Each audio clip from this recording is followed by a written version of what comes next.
বানালাম একটু ঘিয়ের হালুয়া, সুজির হালুয়া।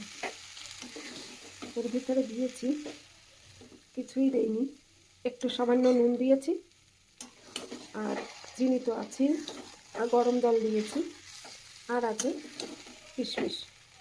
কাজু দেবো না, কাজু কেউ খেতে চায় না, মানে এইভাবে দিলে খেতে চায় না, কিন্তু কাজু আছে, দেবো না। এই যে কাজু দেবো না, এটা দিয়েই, যেটা দিয়েই এরা ভালো খাবে সেটাই করি, ব্যাস। কিন্তু ঘি দিয়ে বেশ ভালো করে এটাকে ভেজেছি, এই জন্যই একটা সুন্দর কালারটা এসেছে। আর নিয়ে নিয়েছি একটা থালা, যেটাতে একটু ঘি লাগিয়ে দেবো সব জায়গাতে, তাহলে যেমন চিপকে যাবে না, তেমনি ঘিয়ের একটা গন্ধ সুন্দর, আর মানে বলে না, খাওয়ার থেকেও গন্ধে পেট ভরে যাবে, সেরকম একটা ব্যাপার হয়ে যাবে।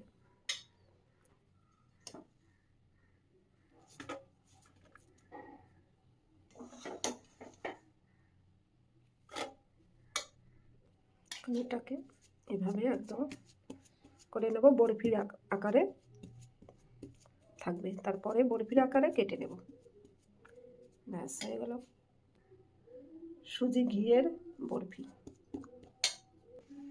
এখন এটা রেখে দেবো ফ্রিজে, তাহলে এটা শক্ত হয়ে যাবে, আর রেখেও দুই একদিন রেখেও খাওয়া যাবে।